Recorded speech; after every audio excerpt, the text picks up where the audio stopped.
poco de teoría, ¿no? O sea, vamos a utilizar PPT,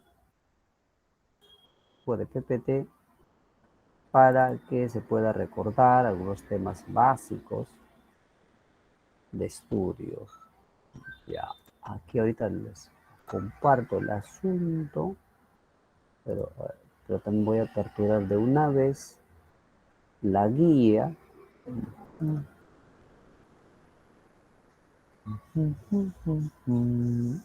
Ya está todo ok. Entonces ahora sí podemos compartir lo que corresponde. Ya, a ver, confirmen por favor si ya se ve.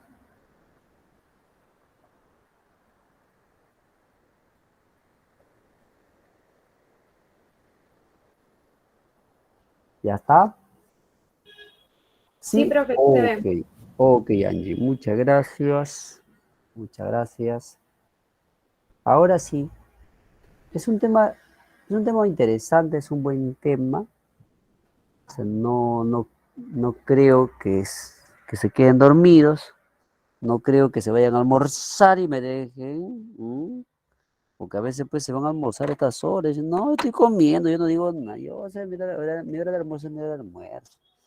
El profe siga su clase, que el profe siga su clase como si fuese mi clase, no se da cuenta que es nuestra clase, que siga su clase. Que usted haga su clase, no, profe, yo mientras almuerzo. Pero bueno, voy a atragantar ya con mi propia saliva. El ser humano desde hace mucho tiempo se ha formulado estas preguntas, así como ¿quién soy? ¿De dónde vengo? ¿A dónde voy? O sea, el hombre se ha hecho preguntas como ¿qué soy? ¿Qué somos? ¿Qué, qué nos determina? ¿Qué nos hace humanos? Sí. Y es justamente la antropología filosófica aquella que se va a dedicar al estudio reflexivo sobre el origen, la esencia y la finalidad del ser humano. ¿Sí? Estudio reflexivo sobre el origen, o sea, cómo apareció el hombre, la esencia, que es el hombre, esencia es lo mismo que naturaleza del hombre, y la finalidad del ser humano. ¿Mm? Aquí tenemos algunas interrogantes antropológicas. ¿Qué es el hombre? ¿No? Es una de las interrogantes. Otra interrogante. ¿Cuál es la finalidad? ¿Cuál es la finalidad de la existencia humana? ¿No? ¿Cuál es la finalidad de la existencia humana? O sea, ¿para qué vivimos? ¿Cuál es la razón de ser del humano? A ver, ustedes, ¿qué dicen? ¿Cuál podría ser una de las razones por las cuales eh, existimos?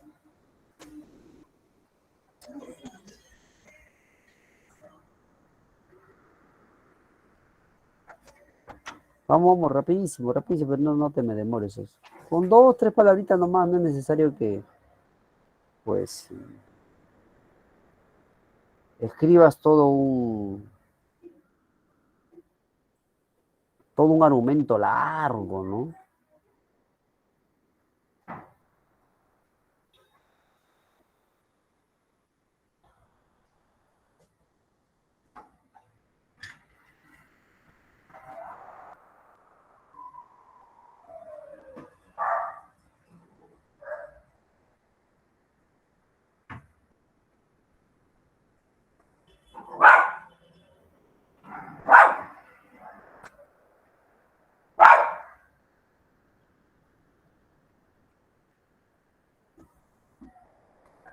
Para cumplir una misión, dice. Angie, como parte de un plan mayor, el plan mayor como de Estados Unidos, que pretende o que pretendía que Ucrania también sea parte de la OTAN.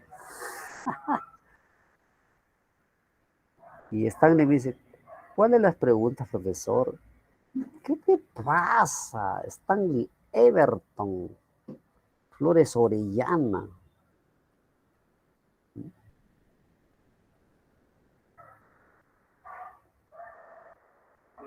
La pregunta fue, ¿cuál es la finalidad del ser humano? Es decir, ¿para qué creen ustedes que vivimos? ¿Cuál es nuestra razón de ser? ¿Cuál podría ser? Es bien difícil responder ello, pero ¿cuál podría ser? Ha venido el papayero ya. ¿Cómo? Simple, ser la misma extinción de la vida, nuestro propio exterminio.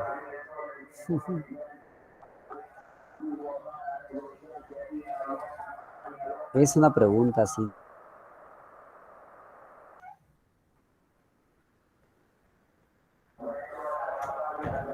Recuerdo aquí en la Trilce, no, pero no directamente aquí porque estamos a distancia. Hace años, debe ser 2008, 9 o 10, hizo tiempo. Una estudiante así en la clase presencial, como era antes, pues, ¿no? Cuando estábamos reflexionando sobre este tema, la clase estaba saliendo bien, ¿no? Todos estaban pero a full.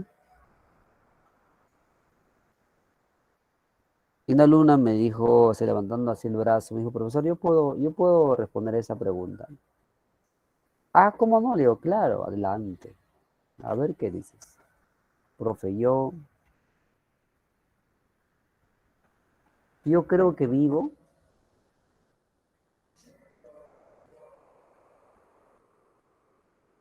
realmente para mi mamá. Y muchos voltearon, ah, ¿para tu mamá? Y ella dijo, pues, narró, ¿no? Que su papá no se hizo responsable de sus necesidades de menor de edad, de alimento, vestimenta. No cumplió como papá, le dejó a mamá embarazada. Y que cuando fue una vez a conocerlo, él la botó a las dos, casi incluso le golpea a su mamá, cuando ella tenía más o menos 8 años.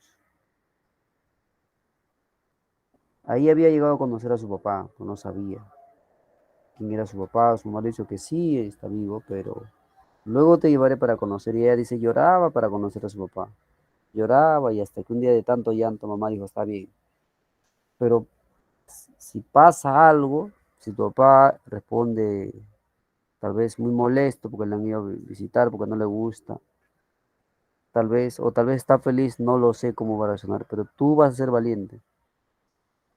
Y se había comprometido a no decir nada ya. Y fueron y ese señor se portó malísimo. Entonces ella había aprendido que su mamá se forzó, ¿no? Que solita la criaba a ella, que le compraba su ropa, su golosina, que le hizo estudiar en un colegio particular, en un colegio bueno, porque ella era una alumna regularmente destacada ya.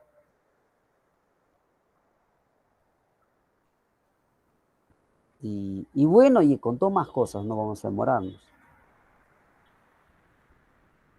Y la mayoría casi llora por la forma como ella narraba la historia, ¿no? Entonces, la historia de su vida, su biografía. La mayoría estaba ya a punto de llorar. Yo ya iba a intervenir. Pero de pronto, una de sus compañeras, que estaban en el otro lado, digamos que aquí es un espacio, ella estaba para aquí, para el lado izquierdo del aula, casi pegado a la pared. Su compañera, que que está al lado derecho, también un poco pegado a la pared. Levantó el brazo, dijo así, ¿no? Y me dijo, profesor, ¿me permite responderle a mi compañera? Claro, le digo, adelante. Y le dice, no le dijo por su nombre, sino le dijo amiga. Amiga, pero ¿qué pasaría si mañana se muere tu mamá?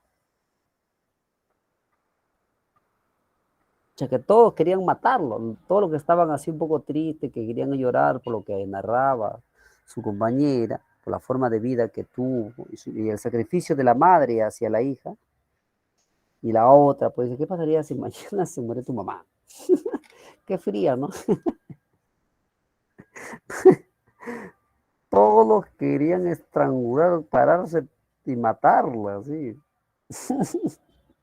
O sea que todos se mostraron así medio bipolares, porque estaban tan tristes, todos a punto de llorar y de pronto un cambio brusco, la cólera, ¿no?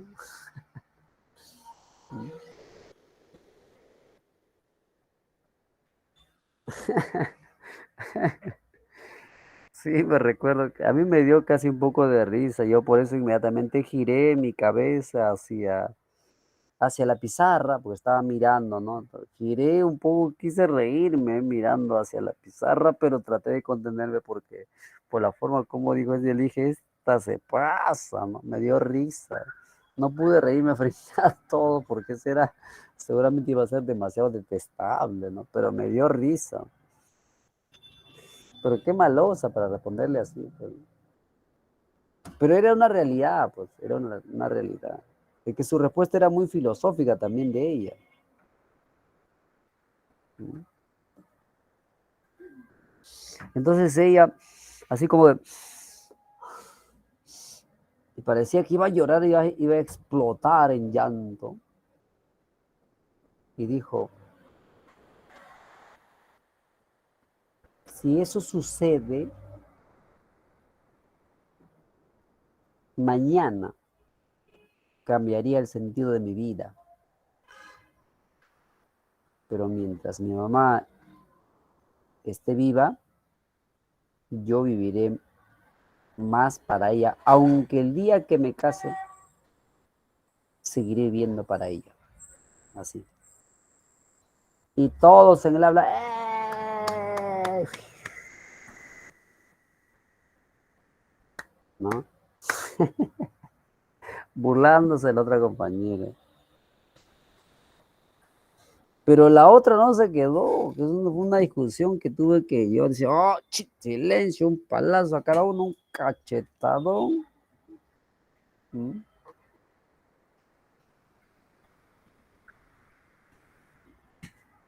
Entonces la otra le contestó así, cuando los demás están aplaudiendo, porque se estaban burlando de la otra. Y le dijo, ay, amiga, le dijo así, ay amiga, tu vida es un sinsentido, porque ahora dices que prepara a tu mamá y mañana pasa, no sabes. Y te aseguro que mañana tampoco vas a saber. Y en parte tenía razón porque ¿cómo nuestra vida va a ser para mamá, para papá? Eso no es vida ya. Es como vivir para tu mascota. Es como vivir para tu esposo, para tu esposa. Vivir para tu hijo, para tu hija. Vivir para el enamorado, para la enamorada. ¿Así es la vida? Ahí faltaba otras cosas, pues. ¿Sí? Que estaba analizando la situación. Aristóteles, un filósofo antiguo, decía que el fin del hombre es la felicidad. O sea, ¿vivimos para qué? Para ser felices. La razón de ser del ser humano sería la felicidad. Aristóteles pues era un eudemonista, un eudemonista. El fin del hombre es la felicidad. Quien no vive para ser feliz será una bestia o será divino, dice. Será una bestia o será divino, pero no hombre. En parte tal vez tiene razón, ¿no? ¿Usted qué dice? ¿Están de acuerdo con Aristóteles? ¿Vivimos para ser felices? ¿O para qué?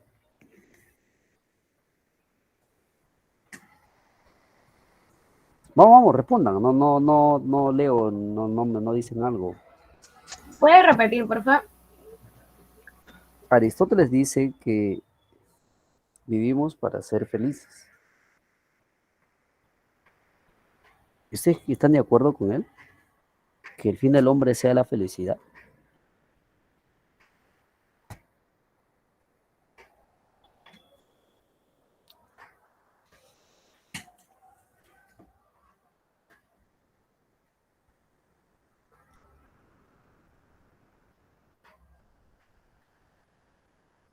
Ah, muy bien, estoy leyendo su mensaje. Me dice, por ejemplo, pero la felicidad no es un modo de vida, sino solo un momento.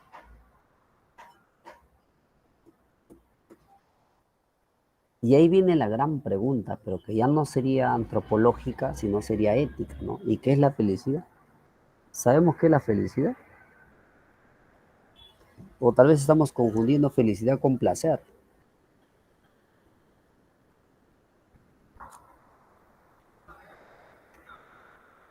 Estamos confundiendo tal vez felicidad con bienestar. Es otra pregunta que también Aristóteles lo va a responder, pero en el ámbito ético, ya no en el ámbito antropológico. Por eso que Aristóteles se va a dedicar al estudio de la antropología del hombre y también se va a dedicar al estudio de la ética para decir qué es la felicidad. Bueno, Aristóteles ha abordado varios temas, ¿no? Como el Estado también, porque el Estado tiene que llegar a ser como un Estado feliz. Pues hay que saber qué es la felicidad. Y este tema también fue abordado por Platón.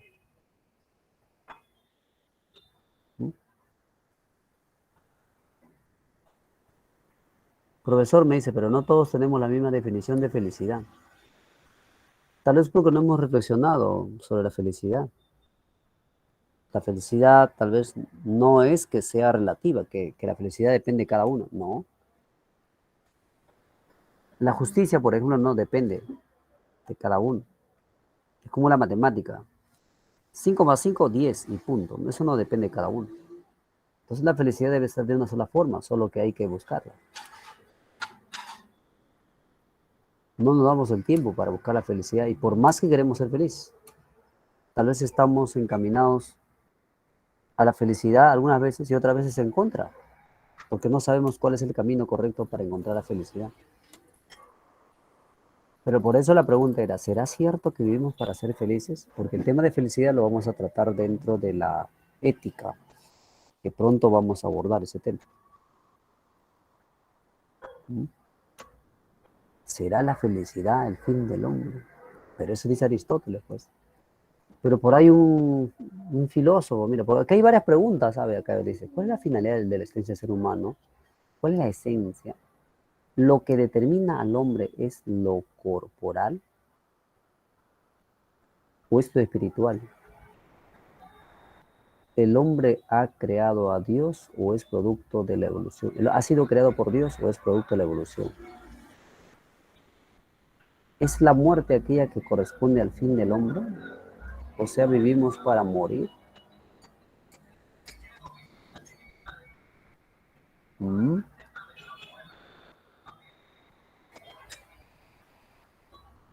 ¿Mm? A ver, leo lo que dicen. Algunos, a ver, algunos no voy a leer todo, dice. Hay cosas que me hacen feliz y otras que le hacen feliz a los demás, seguramente. Pero ¿cuál es la cosa que te hace feliz?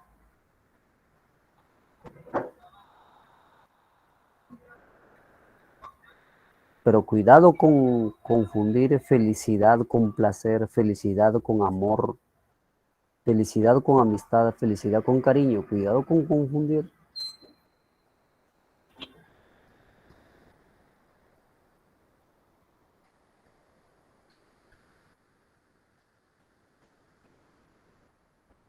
Me preguntan, ¿el placer no causa felicidad? Mm, El placer tal vez te genera un bienestar momentáneo, como por ejemplo comer chocolate, y eso genera felicidad.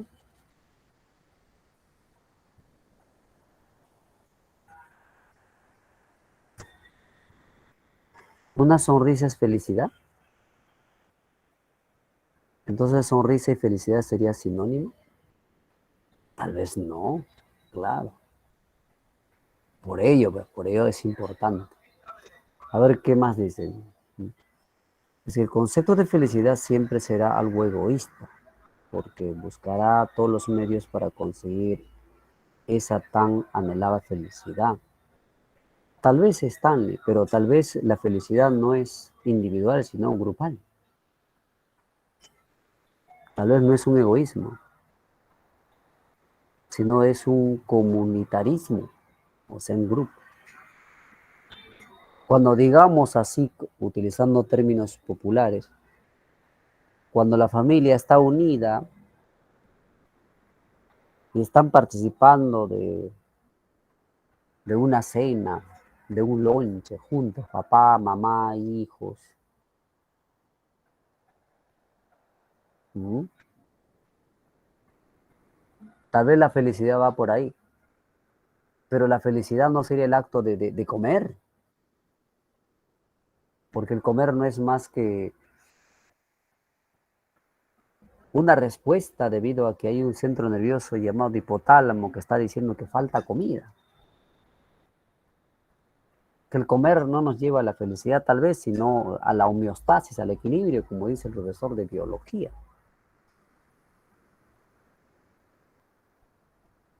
Ujú.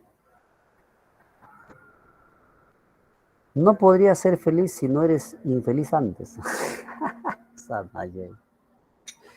Ya, entonces, por favor, generen infelicidad a Nayeli, por favor, porque después de ser infeliz va a ser feliz. A ver si aquí en el aula está su enamorado, que le saque cuernos, a ver, por favor, para que sea infeliz. Suponemos que tal vez que los cuernos no le hace feliz, vamos a suponer eso. A ver, ¿qué me dice Kevin? Cuando resuelvo mi problema me genera felicidad. Cuando resuelves tu problema,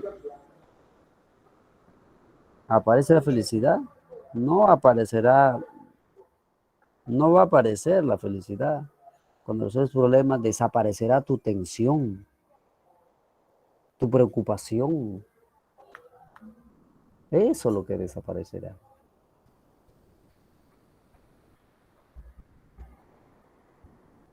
¿Mm?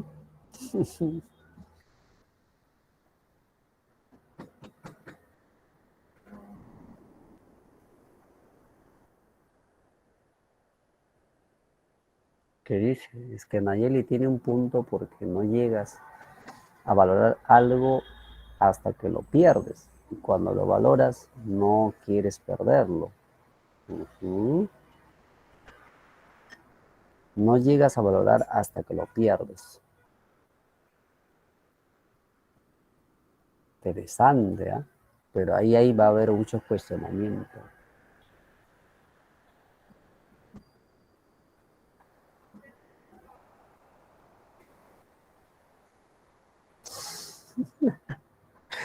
Y así sí le estoy leyendo. San ya ha llegado a un escepticismo total. ¿Qué es la felicidad? Mira, se han pasado más de 2000 años los filósofos reflexionando qué es felicidad y queremos resolver el asunto en unos minutos que hemos estado reflexionando.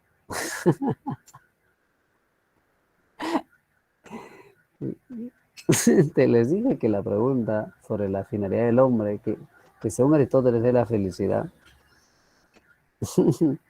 es que es complicado.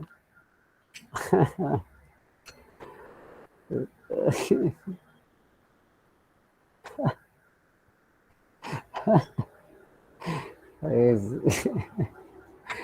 ay, ay, ay. Pero bueno, Pero ese tema de la felicidad, les decía, vamos a responder en una clase que se va a titular La ética, ¿ya? ¿Ya? Pero ahora básicamente, antes que responder la felicidad, vamos a responder al hombre, sobre el hombre. ¿Qué es el hombre? ¿Qué es el hombre? ¿Qué es lo humano? Mira, acá hay unas respuestas, ¿ah? Protagoras dice que el hombre es la medida de todas las cosas. ¿Mm? El hombre es la medida de todas las cosas.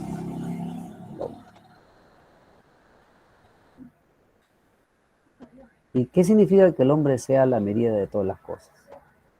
El hombre es el que determina, el hombre es el que determina qué es verdadero, qué es falso. Sí, él es. ¿Mm?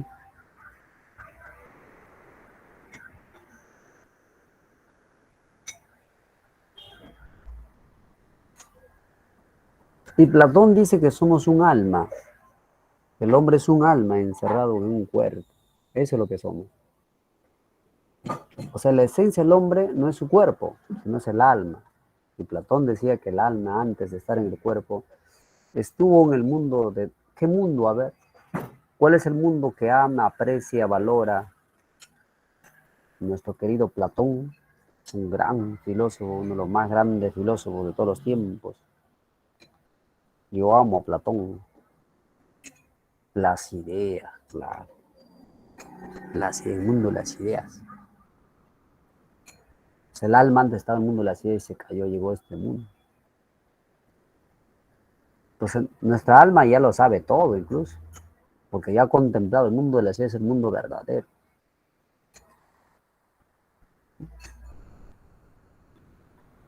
Un mundo que no se ve, es un mundo perfecto. Platón dice cuando un carpintero está elaborando una silla, hace la silla en base a la idea, o sea, la forma de silla que tiene en su mente ahí. Sí. Pero hoy digo mente. Platón dice, la forma de la silla está en el alma. El alma es como que el alma está recordando la forma, la idea de silla que conoció cuando estaba en su otra vida. Lo contempló, era una silla perfecta. Pero ahora en esta realidad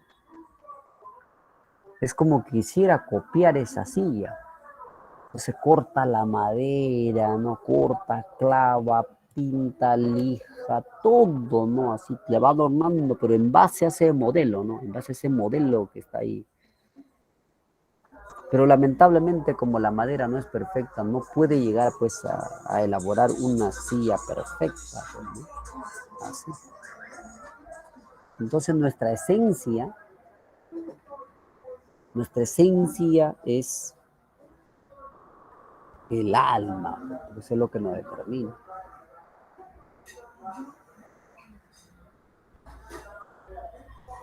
Nayel le dice, ojalá que, ojalá Platón ahora esté en el mundo de las ideas.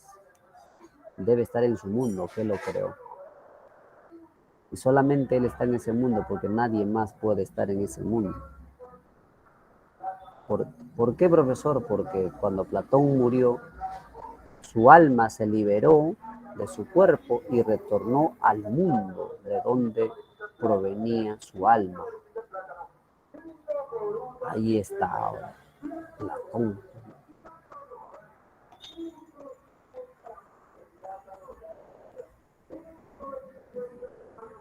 Me dicen, hasta ahora me pregunto, ¿Platón también piensa que es una cosa abstracta como el amor? Claro, Platón piensa en la matemática.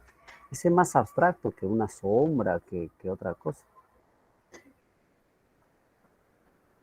Platón incluso en su academia puso un letrero.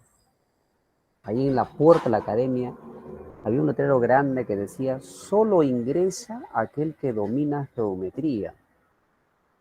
O sea, el verdadero filósofo para Platón debe saber matemáticas, porque la matemática sería Hoy decimos es una ciencia que trata sobre entes abstractos que no se ve. Pues el filósofo está analizando también sobre temas así trascendentales que van más allá de la vida real. Por eso que hace un momento hemos debatido sobre la felicidad y todos ustedes han querido encontrar la felicidad aquí en las cosas. Pero tal vez la felicidad no está en las cosas. Tal vez quieren encontrar el amor en ella, ¿no? Ella es mi amor, él es mi amor. Tal vez no es eso, el amor no es eso. Si es él o ella es cuerpo. O sea, ahí hay hígado, páncreas, hay riñones, hay sistema nervioso simpático, parasimpático, hay neuronas, neurotransmisores. ¿Ese es tu amor? ¿A eso llamas amor? ¿Eso no es cuerpo? Entonces igual la felicidad.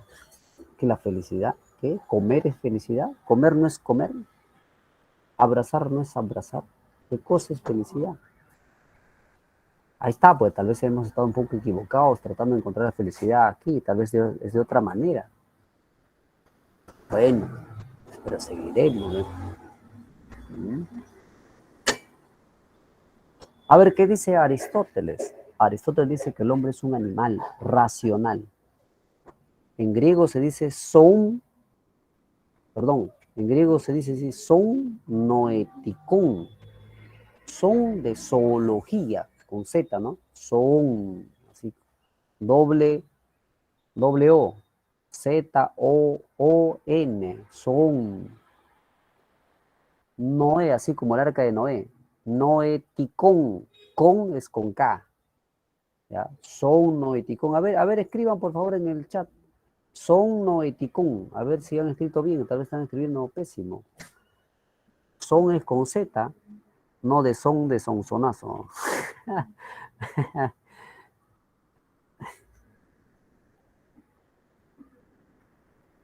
Son noeticón. Son noeticón, ¿qué significa? Animal racional.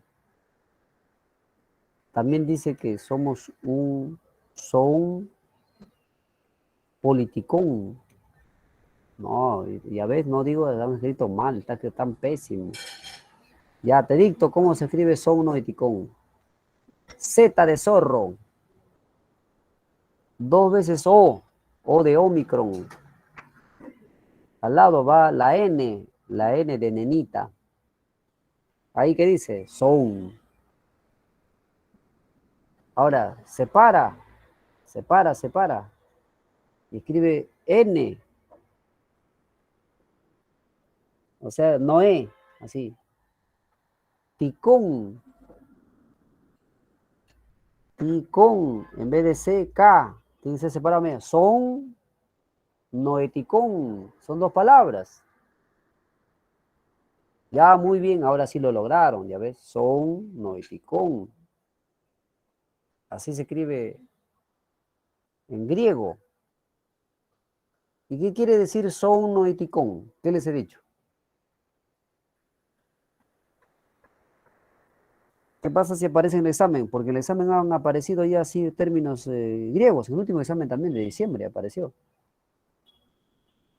Términos griegos, o sea, palabras griegas, palabras latinas. Animal racional, así es. El hombre es un animal racional. Si razona es hombre. Si no razona, no es hombre. Una piedra no es hombre porque no razona. Un árbol no es hombre porque no razona. Un perro no es hombre porque no razona. Un lagarto no es hombre porque no razona. Un bebé, un recién nacido, no es hombre porque no razona. O sea, un bebé no es humano porque no razona. Profe, si tiene un año y está caminando ya, tampoco es humano porque no razona, tiene que razonar. A ver, dime entonces, a partir de los cuántos años podría ser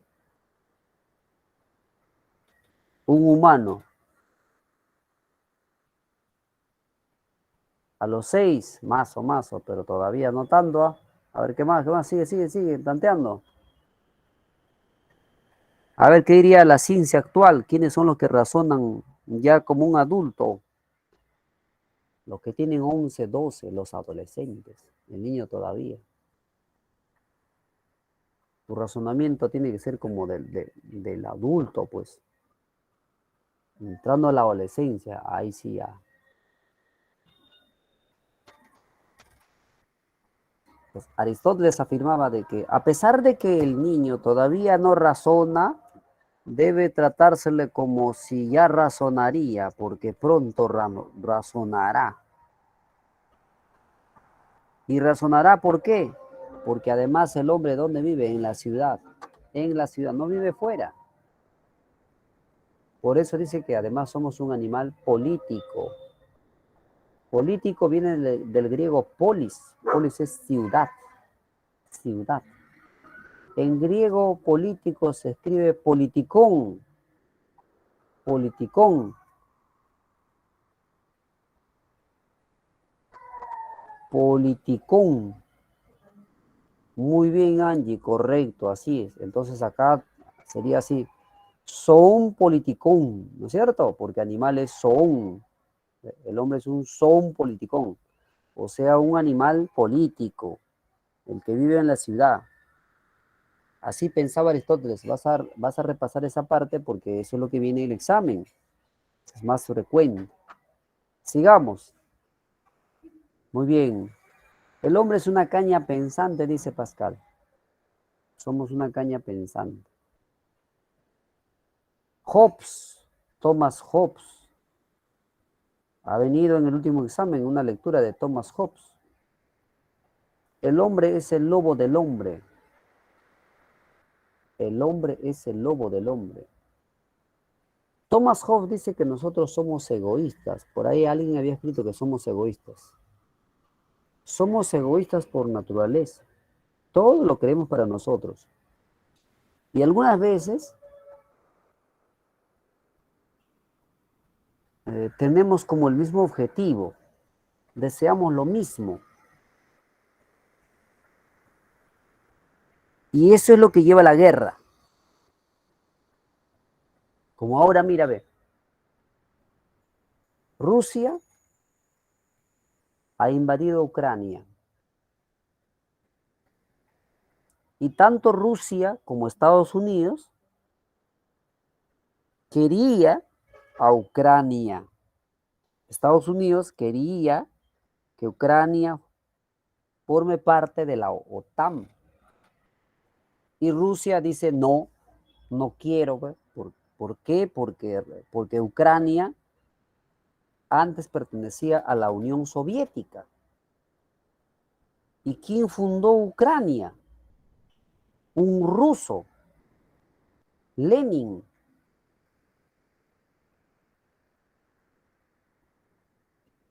Claro, ¿y cómo, si un ruso lo fundó, qué? ¿Va a meter su cucharaza ahí, Estados Unidos? ¿Qué cosa? No, pues, no, no. Entonces, si Ucrania quiere formar parte de la OTAN, no, porque OTAN viene a ser pues el grupo de Estados Unidos, ¿no? Que ahí tiene Alemania, Francia, España, líder de Estados Unidos. Si Ucrania forma parte de la OTAN, entonces Estados Unidos aprovecha y manda toda su maquinaria pesada bélica a Ucrania, listo para atacar a Rusia. Todo rodeado Rusia ya. Ahí está Alemania, y ahí está Francia, a Ucrania, entonces lo rodearon ya, facilito.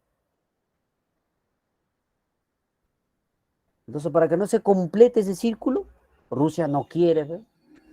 Dice no, y por eso ayer Vladimir Putin en una conferencia dijo que no se metan, si no va a haber consecuencias, porque también tiene su armamento bélico, ¿no? China no dice nada, no sé si hoy día dijo algo ya, pero China no tiene un pacto escrito, ¿no? Con Rusia, pero, pero hay parte de la historia, pues, ¿no? Si, por ejemplo, Rusia le aplica un bombazo, le lanza un bombazo a Francia, entonces, ¿qué pasa? Alemania, España, Estados Unidos, el Reino Unido, todos lo atacan a Rusia. ¿Por qué? Porque como están unidos todos, ¿no? Si le atacas a mi amigo, todos nosotros te atacamos, ¿no? Así es, pues, ¿no? Entonces quería también que Ucrania forme parte, Estados Unidos y Ucrania estaba pidiendo por un líder que no es ruso realmente, el presidente de Ucrania no es un ruso realmente. Ve y así otro, ya ves,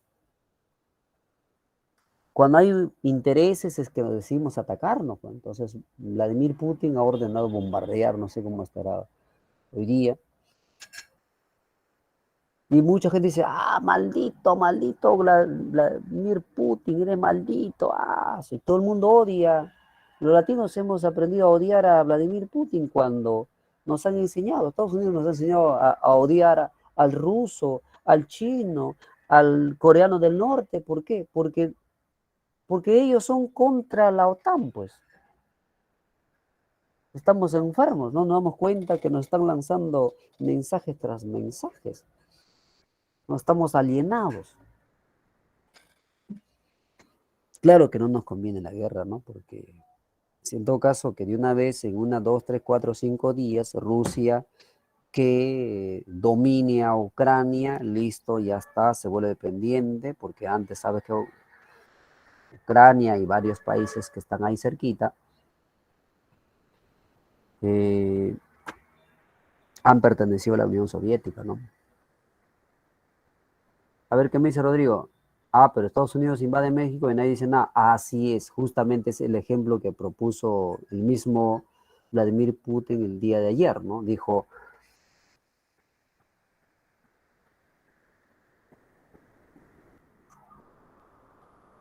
si hay una crisis bélica entre Estados Unidos y México, Rusia, nosotros no nos metemos. No vamos con nuestro material bélico a instalarnos cerca y amenazar para que... no, en cambio Estados Unidos sí puede hacer lo que da la gana. O sea, bombardeó hace años, bombardeó diciendo que están construyendo bombas biológicas y todo eso a Irak. Lo bombardeó a Irak solamente para adueñarse de su petróleo. Lo bombardeó. Y así no vamos a estar nombrando la historia de tantos países que Estados Unidos va con todo su maquinaria. ¿Qué se cree Estados Unidos? ¿Acaso Rusia hace eso? No hace. Defiende su territorio nada más. Pero en cambio Estados Unidos va y amenaza a todo el mundo.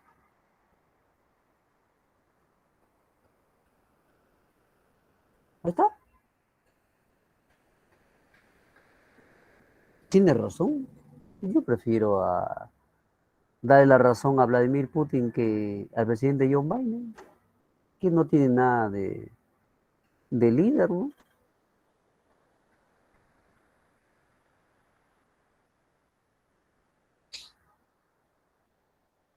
Entonces, Thomas Hobbes dice que nosotros somos así, somos malos por naturaleza. Cuando dice el hombre es el lobo del hombre, está diciendo que el hombre es así, malo, malvado. Si no hay leyes, sería una guerra de todos contra todos.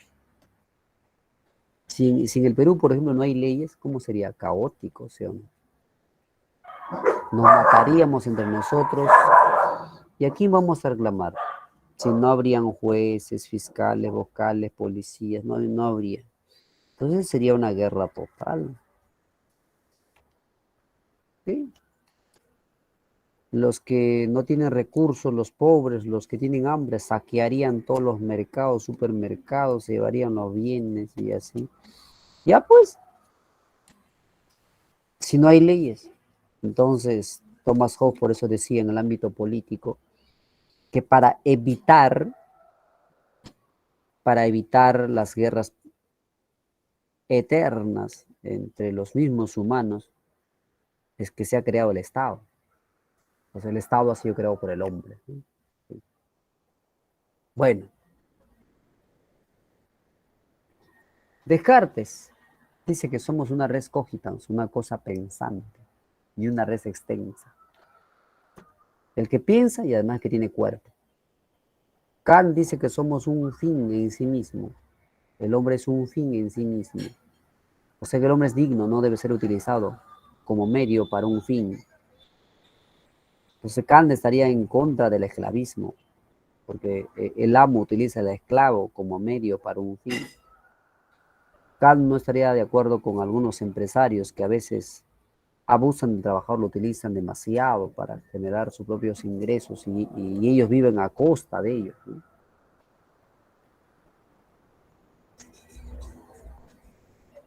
Lean la frase de Nelson Mandela, ¿qué les parece?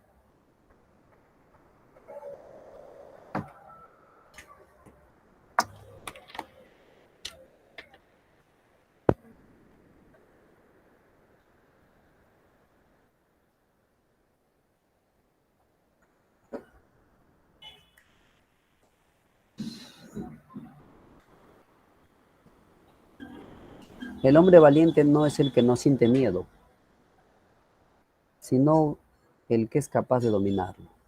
Una gran verdad. Hasta el más valiente siente miedo. Lo más importante es que ese miedo tiene que ser dominado. Hay más definiciones. El hombre es un ser social, dice Marx. Nietzsche, el hombre es un tránsito al superhombre, un tránsito, un pasar. Pensemos que antes éramos así un Australopithecus. Dejamos, ¿no? Y ahora estamos en el punto medio. Somos sapiens y de ahí aparecerá el nuevo hombre, porque el hombre no es estático, va cambiando. Entonces el nuevo hombre sería el superhombre. Scheller dice somos un ser espiritual, o sea, un ser con conciencia, eso lo quiere decir. El hombre es un ser con conciencia. Martin Heidegger considera de que el hombre es un ser para la muerte. O sea que según Heidegger, nuestra razón de ser es la muerte. ¿Para qué vivimos? Para morir. Es el fin del hombre. ¿Y qué es la muerte según Heidegger? Mira, preguntarse qué es la muerte es una pregunta antropológica. O sea, es de la antropología filosófica. Entonces, ¿qué es la muerte según Heidegger? La muerte vendría a ser el fin de todas las posibilidades de ser del hombre. Eso es la muerte. O sea, la muerte es aquella que nos quita, nos corta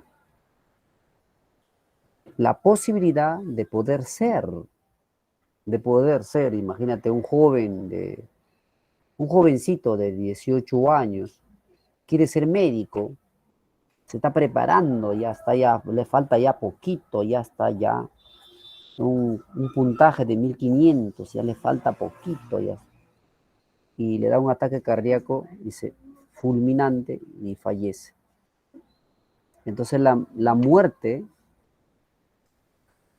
eso es lo que hace, ¿ve? La muerte significa que se acabó, ya nada más puede ser. Hasta que estuvo vivo pudo ser, ahora ya no. La muerte es el fin de las posibilidades de ser del hombre. Es algo que nos dice hasta aquí nomás, no más. Así piensa Heidegger. Somos una pasión inútil, dice Sartre. Homo faber, es un hombre fabricante, nos dice Benjamin Franklin. Bueno, entonces hemos tratado de responderle la pregunta, ¿qué es el hombre? Ahora vamos a tratar de responder la pregunta sobre el origen del hombre. ¿Cómo apareció el hombre? Una de las teorías más conocidas y difundidas por mucho tiempo es el creacionismo.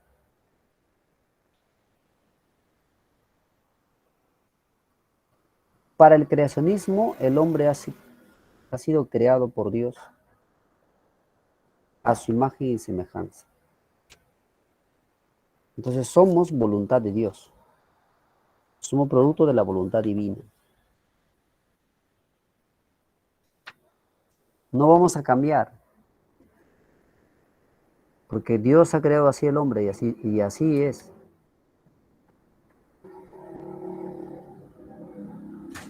Por eso que al creacionismo también se le llama fijismo, ¿no? Fijismo, es fijo, es como un ente permanente, así, de esa manera y no de otra. Así decían los religiosos especialmente. Descartes también fue religioso, era creacionista. En oposición a esa teoría surgió el evolucionismo. Darwin, Engels son los mejores exponentes. Para ellos el hombre es un ser que está transformándose, no es estático, por eso esta imagen. ¿Ve? Mira cómo se ha transformado el hombre, ¿ve? Cómo pasaba de un nivel a otro. Claro, son muchos años para transformarse. Entonces el hombre se encuentra cambiando de modo permanente, no es un ente fijo, sino que evoluciona conforme lo hacen los seres vivos. Los que sobreviven son los más aptos, los más adaptados, dice Darwin.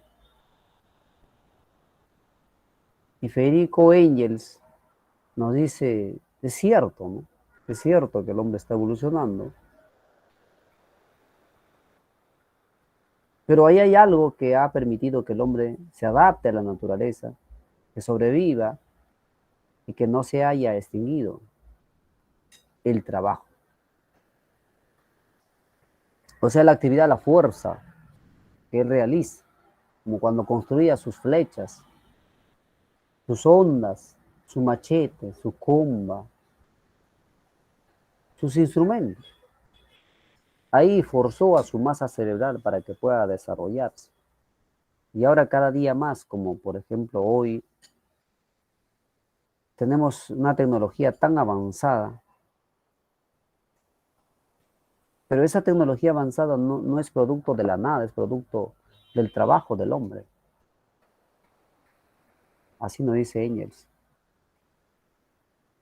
Y la teoría que trata de sintetizar o trató de sintetizar, de unir, de conciliar a estas dos teorías, el creacionismo y el evolucionismo, se llama así, creacionismo evolucionista. El autor máximo de esta teoría es Taylor de Chardin. Aquí lo tenemos. Taylor de Chardin.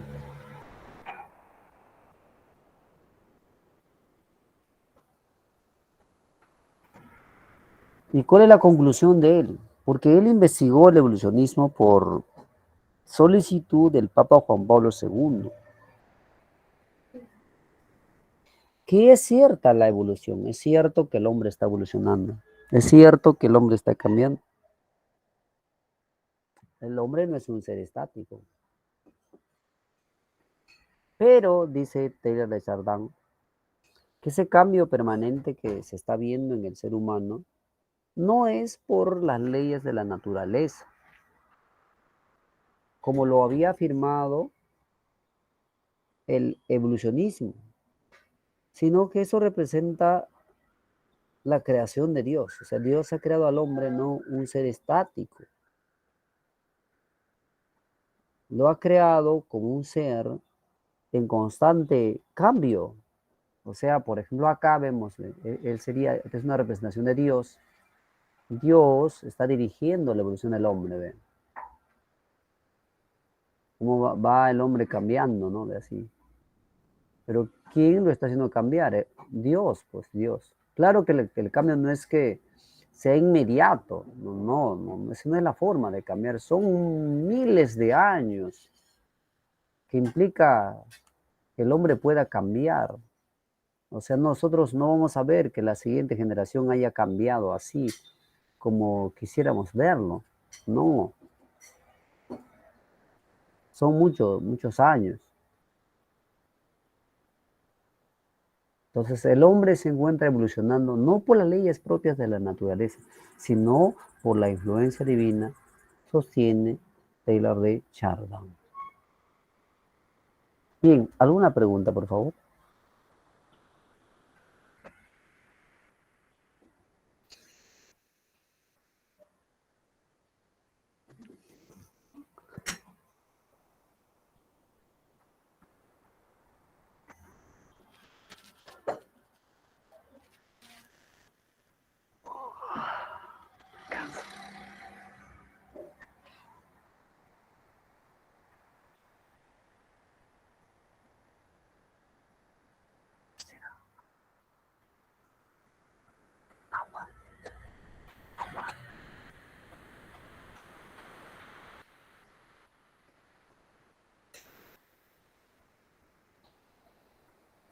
Uy, ¿qué pasó? Mi chat se quedó acá trabado y no se puede escribir nada, creo. Nadie me escribe nada, creo que ya todos se fueron, se quedaron dormidos.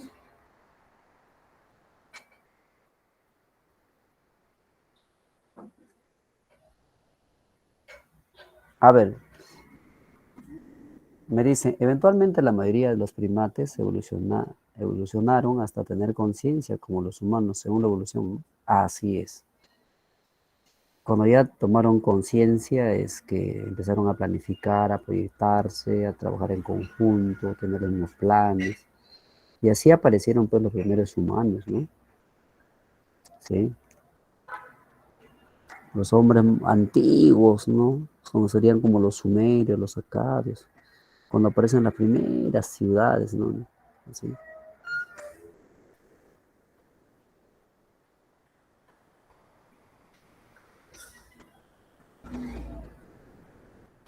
Me dice, a ver, entonces, ya no había primates después de unos milenios o siglos. No, no sabemos en qué medida los primates puedan adaptarse. Pues, tal vez podrían desaparecer y muchos animales, ¿no? Así como hay muchos animales que van desapareciendo, que no lo notamos porque vivimos un tiempo de su extinción muy corto, ¿no? Muy corto.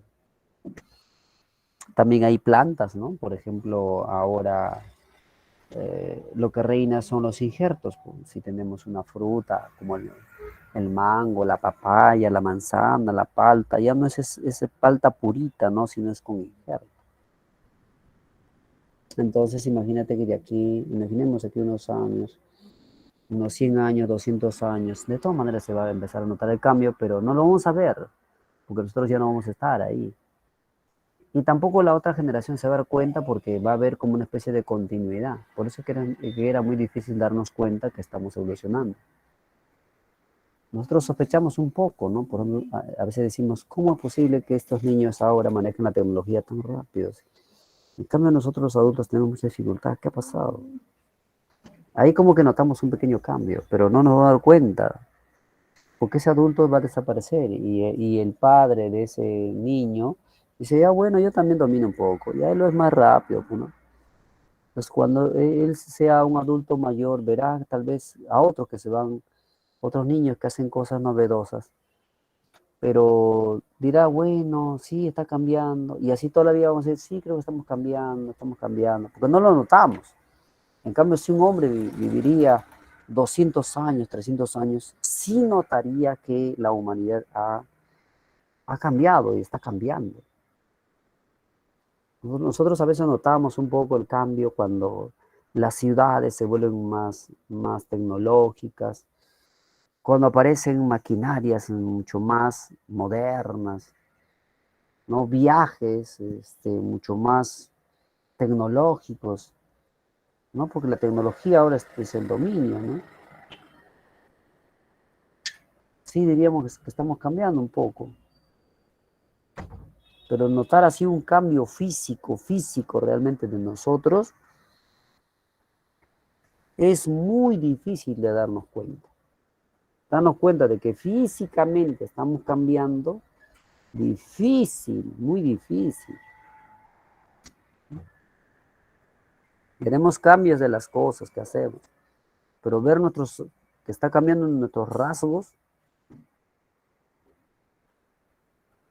muy difícil, muy difícil. Habría que vivir mucho más tiempo. Sí, por ejemplo, hemos notado. hay grandes cambios en la naturaleza. Hay lagos que se han secado, que nosotros lo hemos visto. ¿Mm? ¿Sí o no? Aquí en el Perú, por ejemplo, hay nevados que existían antes, ahora ya no hay. Y es hace poco, mira, en 30, 40 años esos nevados han desaparecido, ahora ya no hay. Entonces vemos así los cambios, ¿no?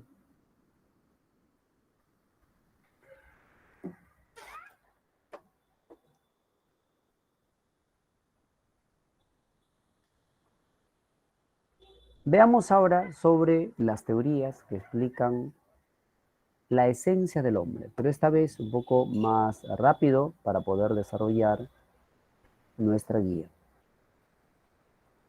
Hay una teoría conocida como el naturalismo. Esta teoría sostiene que la esencia del hombre es su aspecto físico, es el aspecto físico, ¿ya? Por ejemplo, una de sus partes físicas importantes sería el cerebro, porque sin cerebro no hay pensamiento, no hay sentimientos, no hay proyecto de vida, no hay emociones, no hay hambre, no hay sed, nada.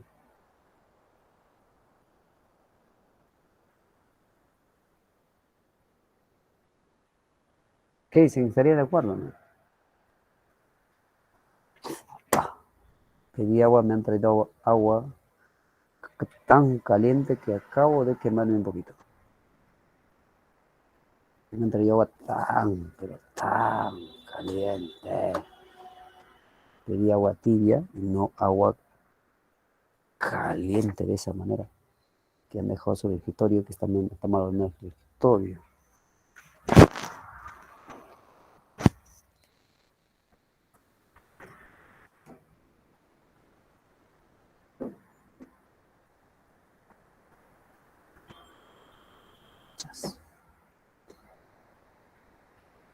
Entonces aquí nuestra diapositiva dice, el hombre fundamentalmente es un ser de naturaleza física. Él tiene cualidades muy peculiares, como el uso de la mano, como medio para la manipulación de objetos, caminar bípedo, maduración lenta, el sistema fonador y el cerebro de mayor complejidad que los animales, nos dice Herbert Spencer y Nietzsche. ¿Mm? En oposición a esta teoría, el espiritualismo sostiene que lo más importante en el ser humano no es su cuerpo, sino su conciencia, espíritu o razón. Ese es lo más importante. Puede tener cuerpo, pero eso no lo hace humano.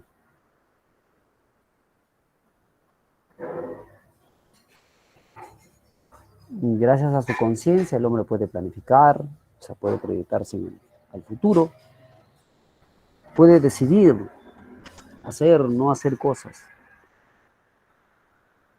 El cerebro estará ahí, pero, pero la mente es lo que determina al hombre. Porque un chimpancé, un primate, también tiene cerebro, ¿no? Pero ¿qué nos distingue de ellos? Es que nosotros tenemos conciencia, ¿no? Así sostienen los espiritualistas. Aquí tenemos algunos autores. Entonces, para los espiritualistas sería pues la mente que nos determina. En cambio, para el naturalista sería el cuerpo. Pero hay una teoría que se conoce como dualismo. A ver, lean por favor, un segundo.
Ya, sigamos. El dualismo. ¿Qué dice el dualismo?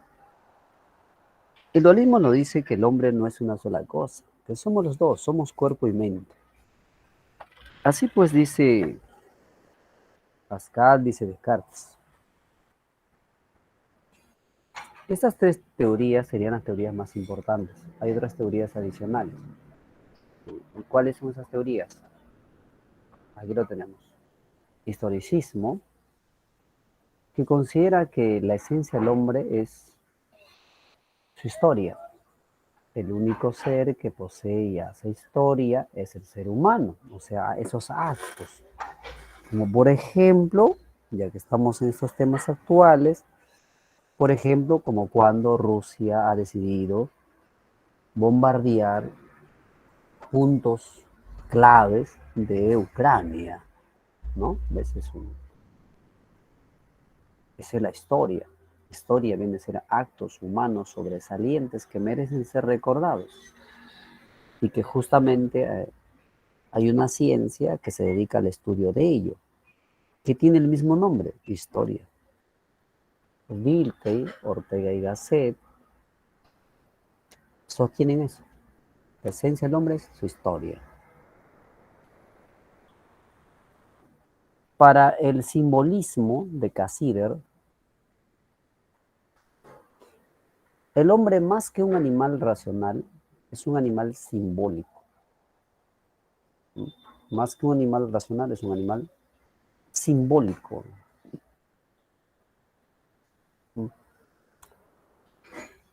De todos los símbolos que hay, el lenguaje, la ciencia y la religión serían los símbolos sobresalientes, los símbolos que van determinando al hombre. El lenguaje, ¿no? Como parte de ello sería el idioma, ¿no? Una variedad de idiomas que tenemos. La ciencia, ¿no? La física, la química, la matemática, la lógica y otras sí. La religión distinta, ¿no? La religión. Son simbólicos, güey. Por ejemplo, la cruz es símbolo del cristianismo. Otra teoría es el marxismo, bastante conocido. La esencia del hombre es producto de las relaciones sociales en el proceso productivo. O sea, la esencia del hombre se da en el trabajo. Por ejemplo, mira, ves, su esencia es el ser trabajador, ¿no? Dependiente, el que recibe un sueldo, un salario, el que transforma el bien en un producto. Así es su vida de él, esa es su esencia. El otro no. El otro es el que busca vivir como una garrapata, ¿no? La garrapata que está en la cabeza. Entonces, esa garrapata se aprovecha de la existencia de la cabeza para poder sobrevivir. Se aprovecha de ese hombre. Entonces, este es igualito, ¿no? Lo explota a él, lo hace trabajar a él, le da un salario nada más y él se lleva grandes ganancias. Vive así, aprovechándose del sudor, del dolor, del cansancio del otro, ¿no? En cambio, él nada más espera las ganancias y con esas ganancias disfruta de las mejores formas de la vida, se va de paseos y todo eso, ¿no? El otro no, ni siquiera ya tiene conciencia de que existen paseos. Entonces vive alienado, es un hombre alienado. dependiente, se vive para el trabajo, ya no vive para sí. Se ha convertido como en una máquina de producir bienes. Él lo ha convertido en una máquina de producir bienes. Él es el abusivo. Entonces, para Marx, esta es la clase explotadora, ¿ya? La clase explotadora. El capitalista, el burgués, es un explotador. Y esta es la clase explotada. La clase proletaria es la clase explotada. Así. Bueno, finalmente, el existencialismo. Para Sartre especialmente, el hombre no nace con un destino predeterminado. No nacemos así, no nacemos con esencia. Nacemos así como una nada. Al nacer somos como una nada.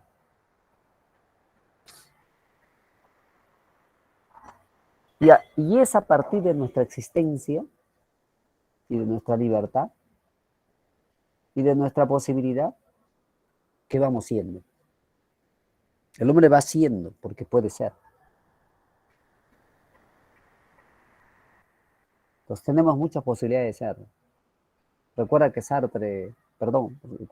Heidegger dice que nuestras posibilidades de ser se acaban con la muerte. Sartre dice, tiene razón. Al nacer somos una nada, pero vamos siendo a partir de nuestra libertad. No la posibilidad, sino la libertad. O sea, tomamos decisiones. Y cada uno está de acuerdo a su libertad. O sea, ¿cómo ha utilizado su libertad? Algunos utilizan mal su libertad, por ejemplo, se dedican a la delincuencia, ya pues. Otros, o una señorita se dedica a la prostitución, es su libertad. Entonces, abusan de la libertad, sin un mal uso de la libertad. Pero hay otros, ¿no? Pues están en otros ámbitos. Entonces, cada uno está en la situación en que se encuentra, eso ya depende de su libertad.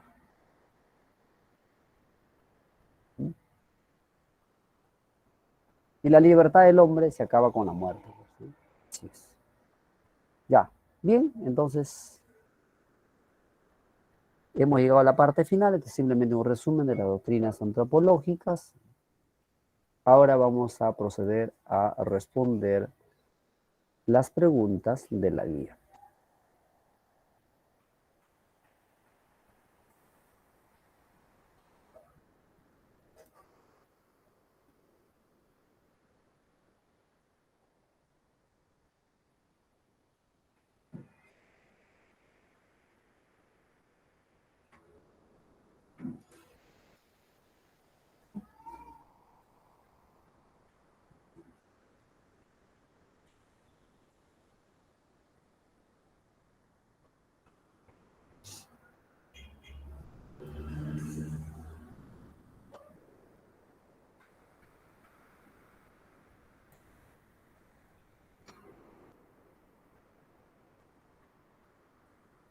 Ya, es el momento de ustedes. Ustedes tienen que solucionar las preguntas, responder las preguntas.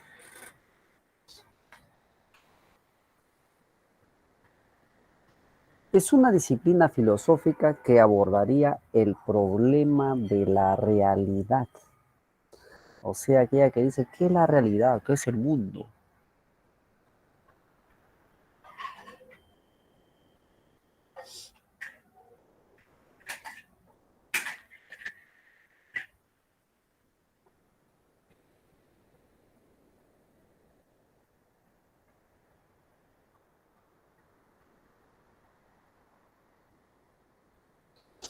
No puede ser la epistemología, porque esta estudia la ciencia. La epistemología se lo estudia la ciencia.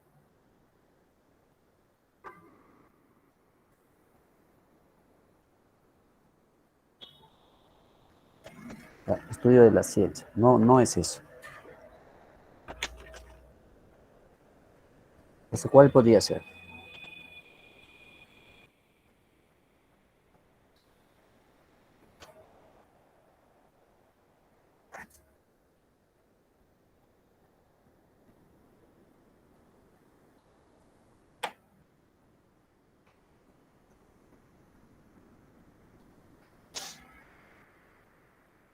La nociología tampoco podría ser, ¿verdad? Porque la nociología es el estudio del conocimiento. Conocimiento en general, se pregunta qué es el conocimiento, cómo se conoce, qué es la verdad, cómo se determina la verdad. Entonces estaría entre la C y la D. Entre la C y la D. A ver qué dices. Uy, ¿qué dice? ¿Qué dice? ¿Qué dice? ¿Qué dice? Ya está.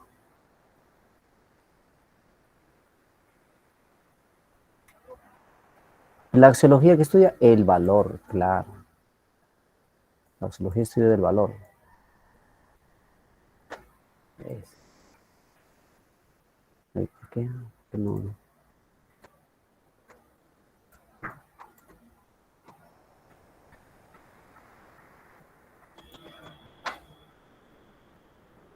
Entonces nos queda la D. Claro, es que la ontología es el estudio del ser. Ser o realidad es lo mismo. O sea, ser o realidad es lo mismo. ¿Qué es el ser? ¿Qué es lo existente? ¿Qué es el mundo? ¿Qué es la nada? Si la nada existe o no existe. ¿Cómo se termina la nada? Son preguntas ontológicas.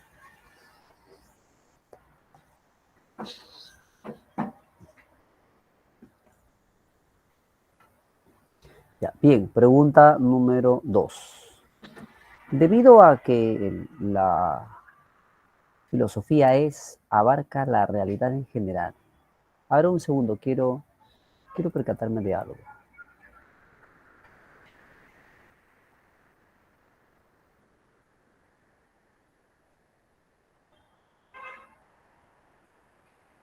Uh-huh.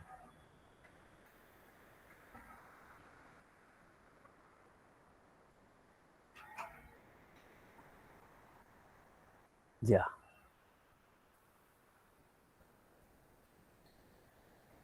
La pregunta número 2 dice, debido a que la filosofía abarca la realidad en general, abarca la realidad en general.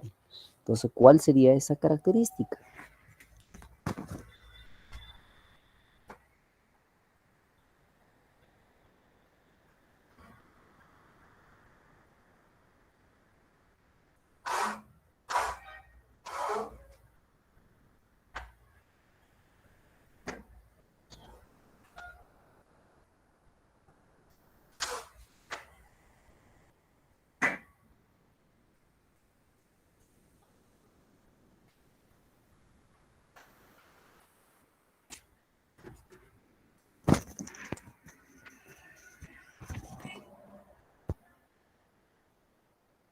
No podría ser radical. ¿Por qué? Porque radical significa buscar la raíz, es decir, la esencia. No es eso.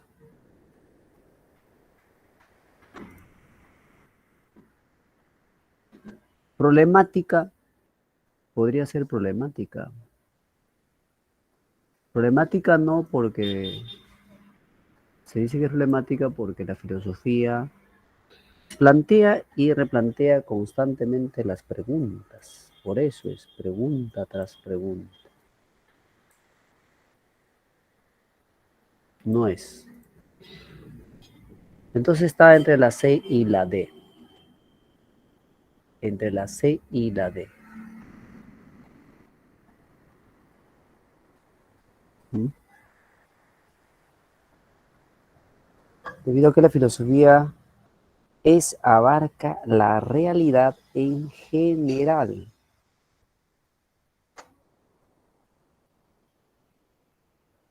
La respuesta sería casita, ¿no? Claro, es casita.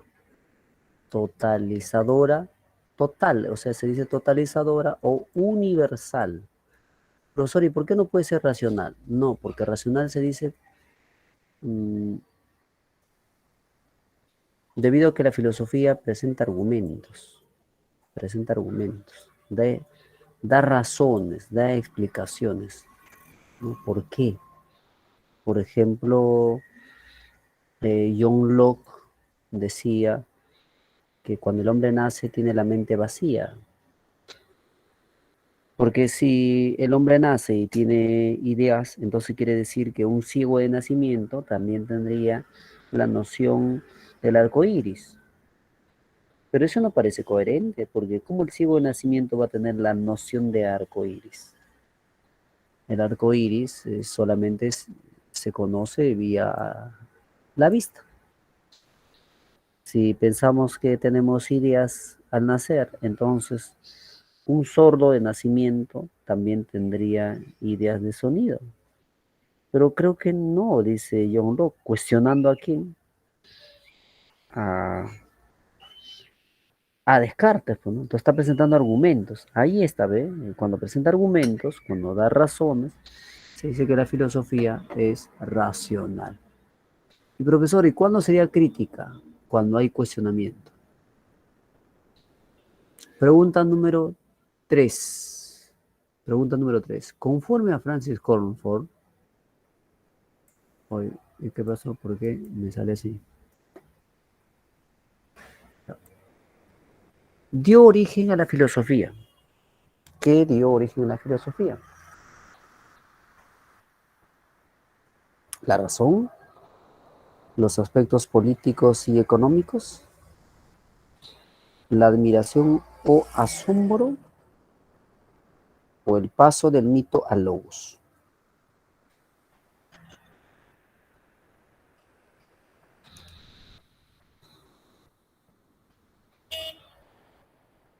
¿Cuál deberíamos marcar?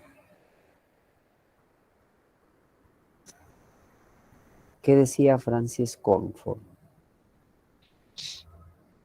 La razón no sería, no nos dice que es la razón.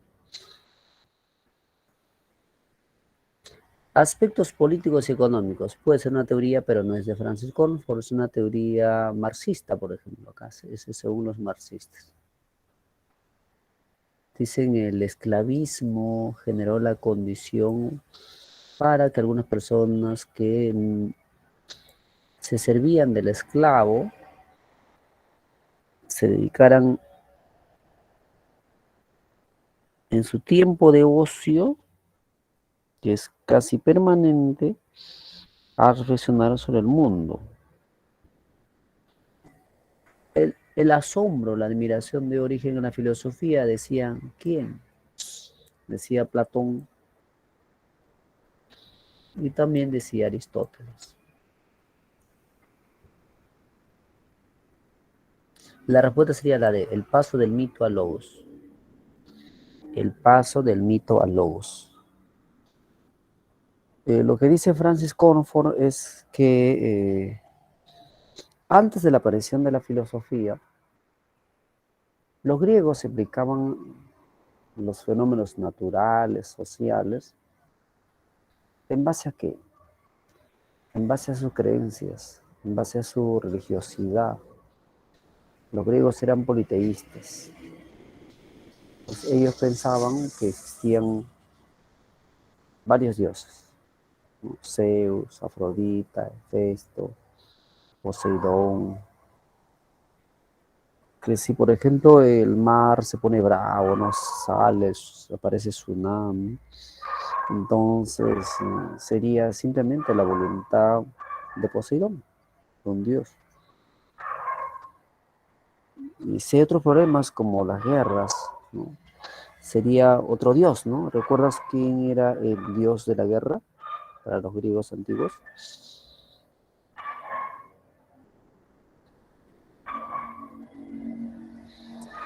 Ares, muy bien, dios Ares. Entonces, si hay guerras es por Ares.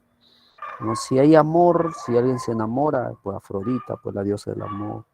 Si buscamos el saber, entonces sería por Atenea, ¿no? O sea, la diosa de la sabiduría, sí.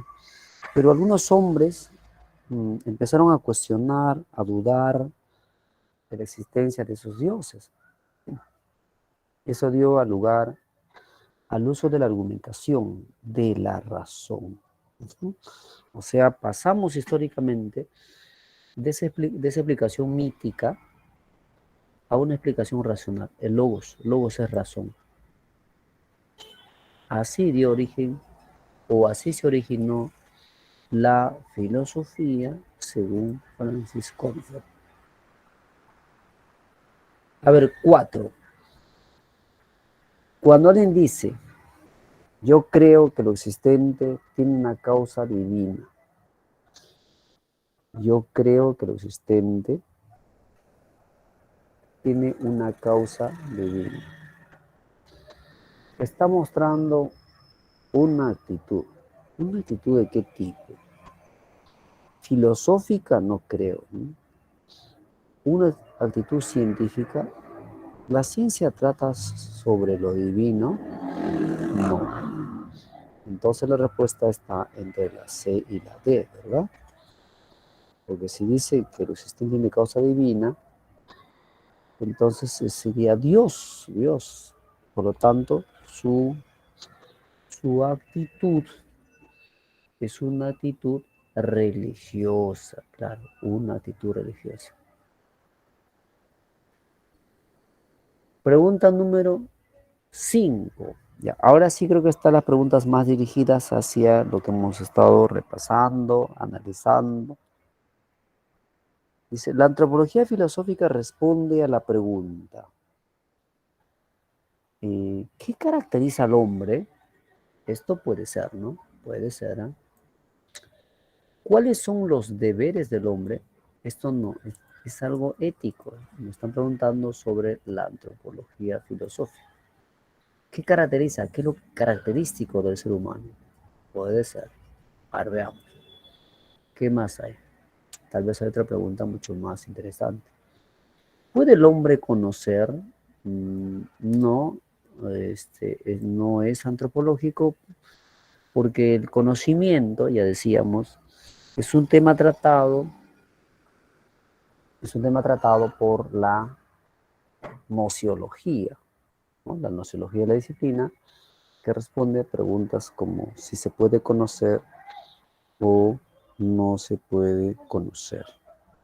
¿Ya? A ver, la última alternativa. ¿Cómo es la experiencia estética en el hombre? La experiencia estética, o sea, la belleza, sí o no, porque la estética es una disciplina que trata sobre la belleza. Entonces, eso no, para nada, ¿no? Para nada. Y aquí aprovechando, entonces esto diríamos que ya la respuesta ya salió, la respuesta tiene que ser la primera alternativa, la letra A de avión, A de avioncito. Y aquí, que ya que encontramos una palabra estética, la estética estudia no solamente lo que se dice la belleza, la fealdad, la estética estudia el arte. ¿Sí? ¿Qué representa el arte? ¿No? Algunos dicen que el arte puede representar la naturaleza, ¿no? Hay muchas pinturas que representan a la naturaleza. Pero no solamente es pintura, sino el arte puede ser la música, las danzas, las esculturas, ¿no? Los actos teatrales, ¿no? Forman parte del arte. Entonces, ¿qué es el arte? Algunos filósofos consideran que el arte es producto del trabajo del artista. O sea, el artista genera el arte.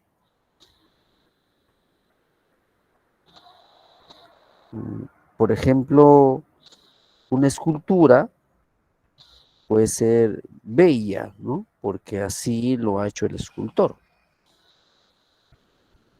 Entonces, el arte representa el trabajo del artista. Nosotros solamente contemplamos el resultado del trabajo del artista, como una obra literaria muy conocida, Romeo y Julieta. Es el trabajo de William Shakespeare. Nosotros solamente observamos la obra, lo analizamos, discutimos, porque si el autor no hubiese existido, no hubiese existido la obra, probablemente, muy probablemente. Entonces, ¿el arte de qué depende? Del artista, entonces. Pero hay teorías también, por ejemplo, si analizamos más allá del arte, porque la estética no solamente estudia el arte, sino también lo bello. ¿Qué es lo bello, no? ¿Qué es lo bello? Entonces, algunos que son conocidos como subjetivistas, los subjetivistas, dicen pues que la belleza está determinada por el sujeto. Entonces, somos nosotros quienes decimos si algo es bello o no es bello. Entonces, la belleza puede variar de acuerdo a la persona. Entonces, es el hombre que dice que algo es bello o no es bello. Sin embargo, hay otros que sostienen lo contrario. Dicen, no, no, no. La belleza está en el objeto. Nosotros descubrimos eh, la belleza que hay en un objeto. Por ejemplo, en la naturaleza, vemos un espacio, una gran cantidad de plantas, algunas de ellas están floreciendo y cada planta maneja sus propias flores de formas y colores distintos. Y a esa combinación quedamos nosotros como asombrados, ¿no? Impactados, atraídos. ¿Por qué? Porque todo eso da origen a lo que nosotros llamamos belleza. Porque si no estarían así, no podríamos decir que eso es bello, ¿no? Entonces, la belleza no está determinada por la persona, sino está en las cosas mismas. Esos son los objetivistas. Entonces, hay dos teorías que explican lo bello, ¿no? Entonces, hay una estética subjetivista y una estética objetivista. Para la estética subjetivista es el hombre quien determina la belleza. Para la estética objetivista, la belleza está en el mismo objeto. Son teorías pues antagónicas. Bien, pregunta número 6. Si afirmamos que el hombre está constituido tanto de materia como de alma, ¿coincidiríamos con el qué? A ver, ¿con cuál? ¿Con cuál? Vamos a ver, esta pregunta está fácil, ¿eh? Está fácil.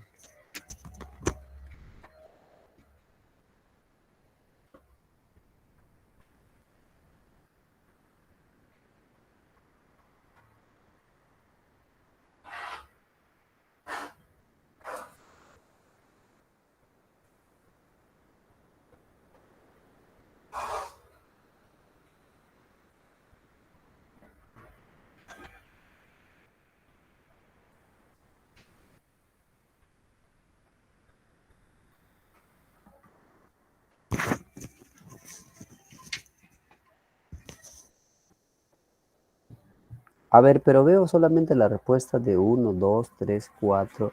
Y los demás no están, se fueron.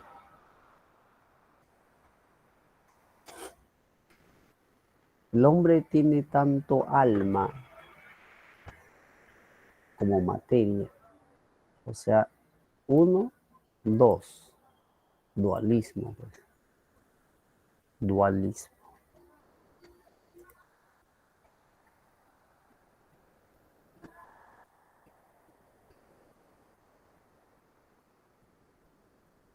Pregunta número 7. El hombre necesita de los demás hombres para poder desarrollarse.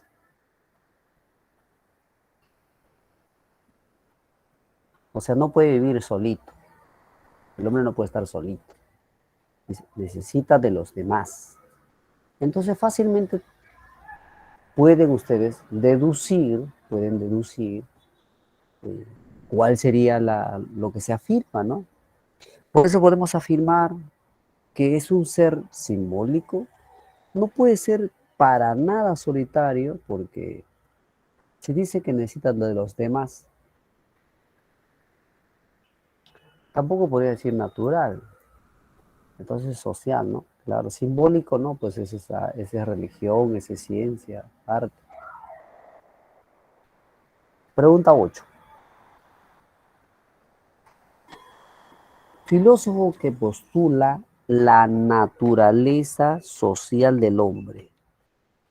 O sea, ¿quién decía que somos un ser social? A eso se refiere.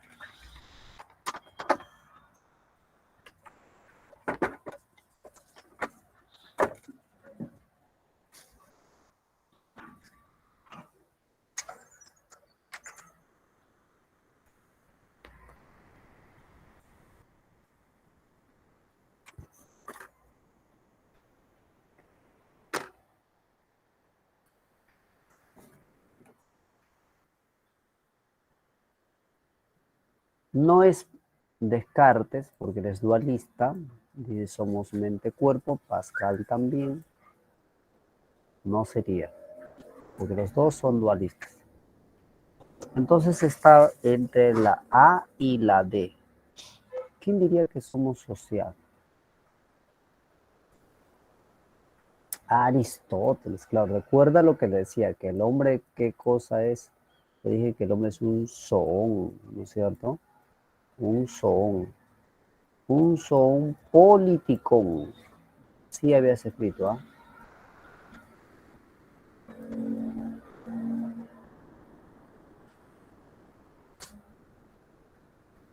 O sea, un animal político. Les dije que político viene del griego polis. Polis es ciudad, que vive en la ciudad. Si vive en la ciudad que hay humanos, entonces su naturaleza es social. 9. La dignidad del hombre radica en su pensamiento. ¿Quién diría eso?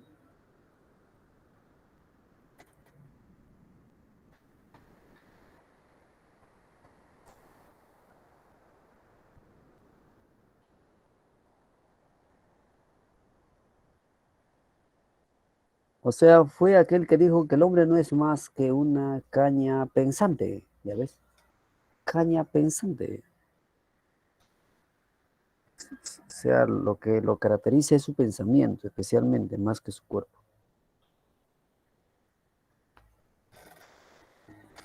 No, entonces no puede ser Hobbes, ¿verdad? Porque Hobbes dice que el hombre es el lobo del hombre.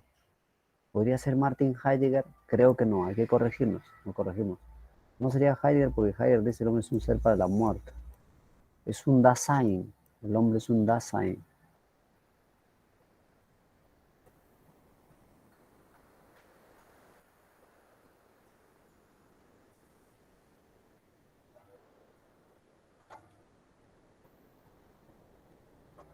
Así. O sea, es un ser ahí, arrojado en este mundo.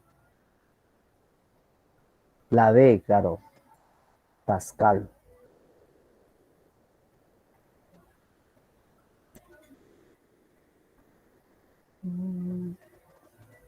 El hombre sabe que existe, porque es que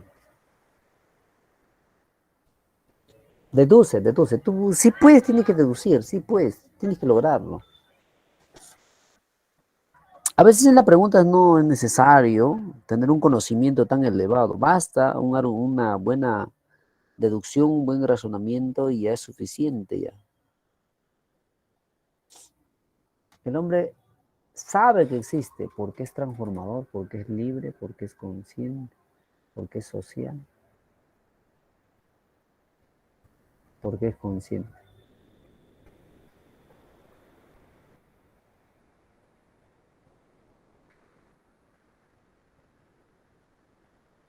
Señala que el hombre moderno se encuentra dividido y alienado. A ver, ahí con esa palabra alienado ya sale, ¿eh? Con la palabra alienado ya sale. A veces nos alienamos al trabajo, a la religión, nos alienamos de muchas maneras.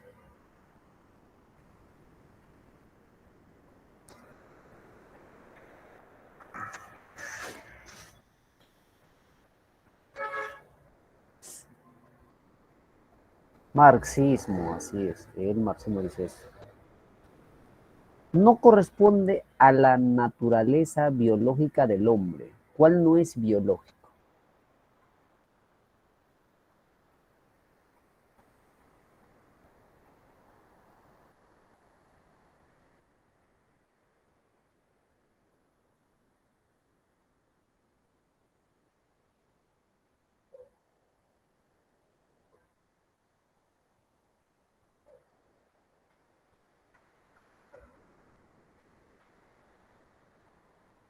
Biológico. Lo biológico, lo dice Noah, lo biológico sería, por ejemplo, el cerebro grande, ¿sí o no? Ese es biológico. Maduración es biológico. Entonces está entre la A y la B. ¿Cuál no es biológico? La libertad, pues obviamente, ¿sí o no? La libertad porque ese es algo abstracto. La evolución es algo biológico. Una teoría que viene desde la biología. 13. Si el hombre es un ser, entonces requiere de la compañía de los otros para vivir. A ver, completa.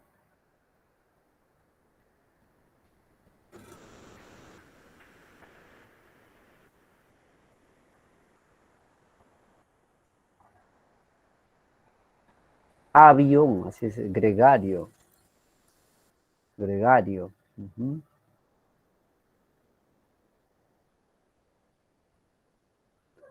Al contrario de los animales que se adaptan a su medio,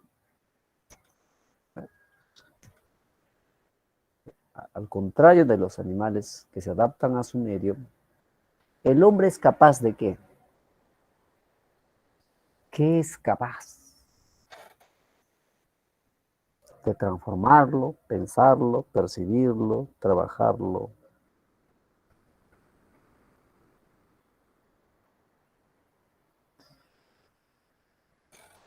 Transformarlo. El hombre transforma la naturaleza. Tantas ciudades que ahora hay en el mundo, antes no había, lo ha transformado.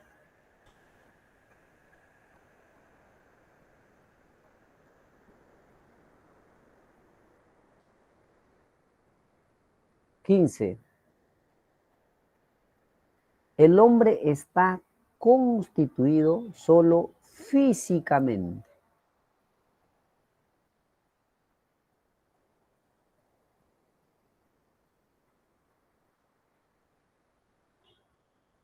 ¿Cuál es la postura?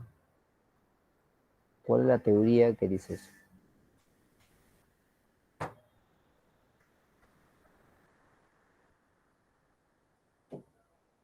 Solo físicamente. No sería dualismo, ¿sí o no? Porque el dualismo dice que somos mente y cuerpo. ¿Existencialismo podría ser? No, porque el existencialismo nos habla de la libertad. Entonces, ahora sí, vamos. 15, ¿qué sale? ¿La C o la D? Apúrate que se acaba la mañana, la tarde, no sé qué se acaba. ¿Cuál es? Si dice físicamente. ¿Espiritualismo o naturalismo? Así en el examen ya vas a eliminar alternativas que no son, vas poniendo tu X, X, X, y ya luego te das cuenta que te quedan alternativas mínimas, 1, 2, y con eso ya lo determinas ya. La de naturalismo, porque es una teoría biologista.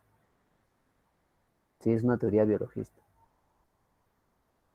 16. El destino del hombre es la vida eterna, sostiene él. La vida eterna. El destino. Oye, el dualismo no cree en el destino. El existencialismo tampoco.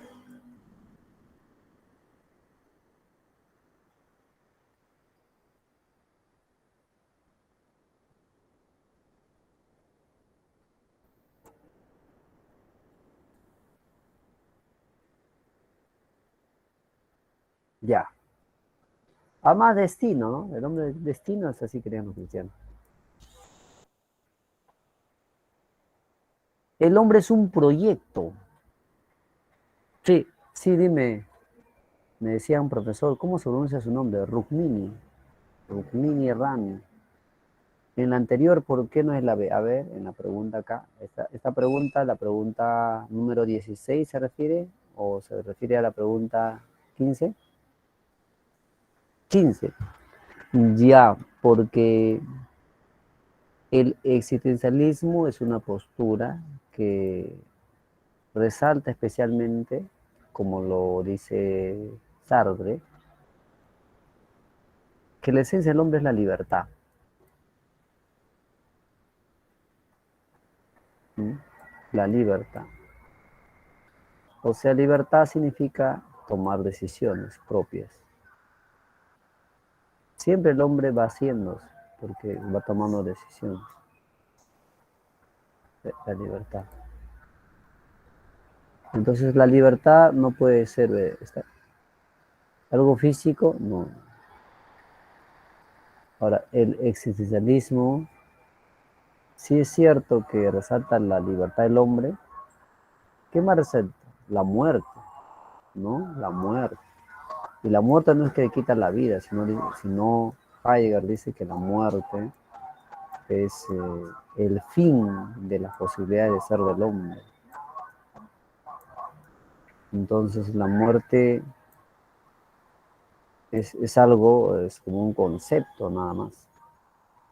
¿Sí? Ok, ok. A ver, 17.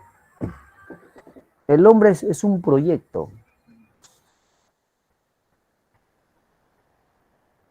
¿Quién dice que es un proyecto? Lo dice Sartre. Sartre. O sea, es un ser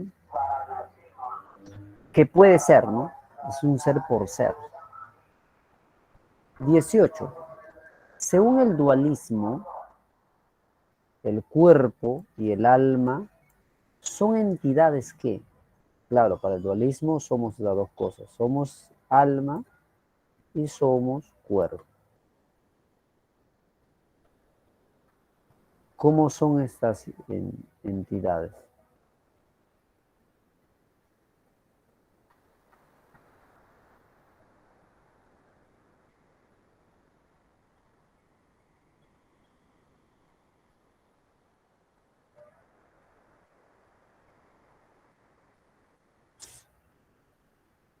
¿Son espirituales? No. ¿Los dos son materiales? No.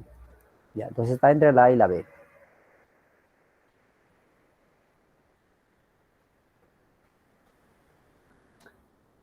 ¿Son similares? Son diferentes.